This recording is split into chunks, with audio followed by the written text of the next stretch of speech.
Eccoci qua, Chiara Bonato, segretaria di Vicenza. Voi dovreste avere un incontro anche con un'autorità istituzionale relativamente sempre al discorso delle case di riposo, per fare il punto relativamente a che situazione o chiedere che cosa e qual è l'autorità che aspettate di incontrare.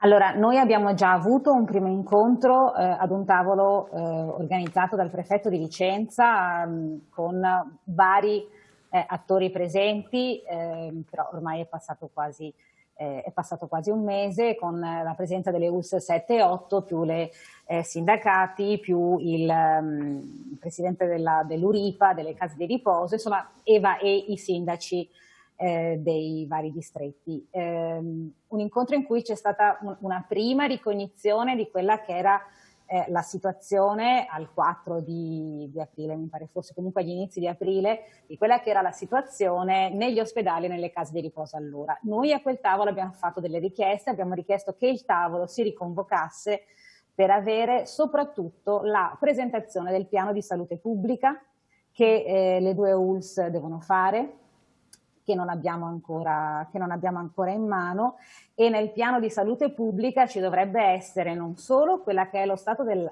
situazione all'interno delle case di riposo tra test che siano tamponi o test sierologici fatti e quindi la percentuale dei positivi, ma la cosa che è più urgente è anche capire come all'interno delle case di riposo vengono gestiti i pazienti che risultano positivi.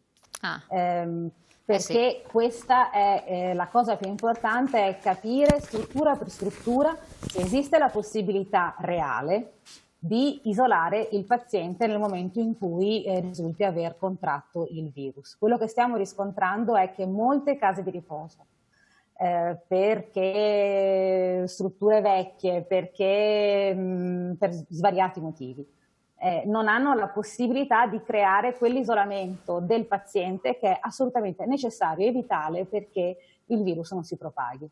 Ed è questo l'aspetto che ci preme di più sapere, come all'interno delle case di riposo si gestisce, al di là di quanti e quali sono e con quali caratteristiche i pazienti e anche gli operatori positivi, ma anche come all'interno delle case di riposo viene gestita la situazione di emergenza da un punto di vista veramente pratico. E poi capire qual è anche la dotazione dei DPI all'interno delle case di riposo, con una richiesta che abbiamo fatto a quel tavolo, e che i DPI all'interno delle case di riposo siano gli stessi che sono negli ospedali. Sarebbero i dispositivi di protezione? Sì, scusi, usiamo dei termini, di sigle che sono quei dispositivi che permettono a me, che sono l'operatore, di non contagiarmi o di non contagiare il paziente. Ma occorre quindi anche una solo formazione al riguardo, cioè, occorre anche magari una preparazione specifica, perché adesso stiamo parlando di situazioni che poi potrebbero anche, magari non con le stesse modalità, però ripresentarsi analogamente, quindi proprio per evitare che ci sia questa contaminazione bisogna anche essere preparati sostanzialmente. serve assolutamente una preparazione specifica, perché ricordiamoli che i mezzi di protezione individuali, se usati male, sono fonte di contagio. Sì, esatto. Ma anche il singolo che usa la mascherina per uscire di casa, come è obbligatorio, se non lo fa nella maniera corretta e si vedono persone in giro con la mascherina abbassata, la mascherina alzata, rispondo al telefono, la tolgo, fumo una sigaretta, la tolgo, la metto in tasca, è quanto di peggiore si possa fare. E lo stesso per quanto riguarda per esempio i guanti. Vanno messi e tolti in un determinato modo per non pensare di aver risolto il problema e invece averlo creato. Quindi serve una formazione specifica anche nell'uso di quelle protezioni che, ripeto, però non possono essere la mascherina chirurgica. All'interno delle case di riposo deve esserci la stessa sistema di protezione individuale che va dalla tuta che vediamo in televisione, no? Che usano all'interno degli ospedali, non hanno il camice, ma ci sono quelle tute speciali che poi si buttano via, insomma usa e getta, piuttosto che un certo tipo di mascherine, piuttosto che i sovrascarpe, piuttosto che tutti quei DPI che ci sono all'interno delle strutture sanitarie per proteggere i pazienti e gli operatori. Ecco, da quel punto di vista lei ha parlato giustamente all'interno del caso di posa tutte le accortezze eccetera, adesso progressivamente si potrà uscire dalle abitazioni anche le persone più anziane, anche io direi doverosamente, perché devono comunque ripristinare certe abitudini anche di movimento e di socializzazione, tra virgolette, nei limiti del possibile, anche se la vedo ben difficile perché poi molti anziani hanno problemi di udito con la mascherina, vabbè, la socializzazione diventerà qualcosa di vabbè, aleatorio, però il fatto stesso di anche insegnare alle persone più anziane, e se ne vedono parecchie in giro, che la mascherina non ce l'hanno, sono un po' più, forse sono i più reticenti. I molto giovani, è inutile dire, vabbè, esaltarli, ma i molto giovani non se la mettono, sarà perché si sentono immuni, forse anche lo sono più di altri, ma anche i molti anziani non ce l'hanno. E quindi insegnar loro che doverosamente devono autotutelarsi più che mai. Sì, c'è una questione di reticenza, mi permetto di dire, c'è anche una questione di costo.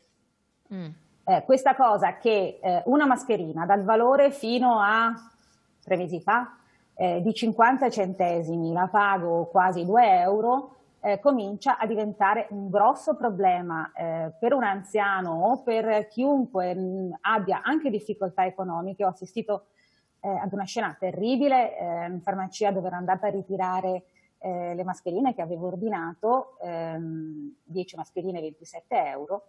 La signora anziana davanti a me ha chiesto: sono arrivate, me ne dà 10, gli è stato detto quanto costavano, ha detto no, ma allora faccio solo 3.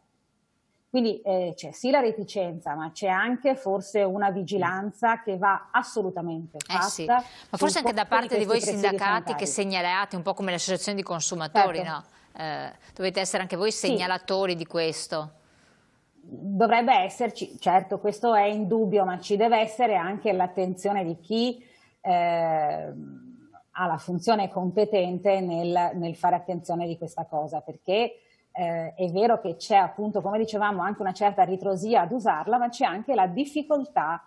Adesso ci dicono che a differenza degli inizi di marzo, quando non si trovava una mascherina nemmeno a pagarla oro, adesso si trovano, ma hanno dei costi che sono per alcuni difficili e proibitivi. Dopodiché sono d'accordo, va assolutamente spiegato ed insegnato come usarle. C'è la difficoltà sugli anziani, c'è la difficoltà sui più giovani, ma lo sappiamo, gli adolescenti, insomma poi l'adolescenza è lunga in questo paese, hanno questa cosa di indicibilità e che li fa sentire assolutamente immuni, ma così non è.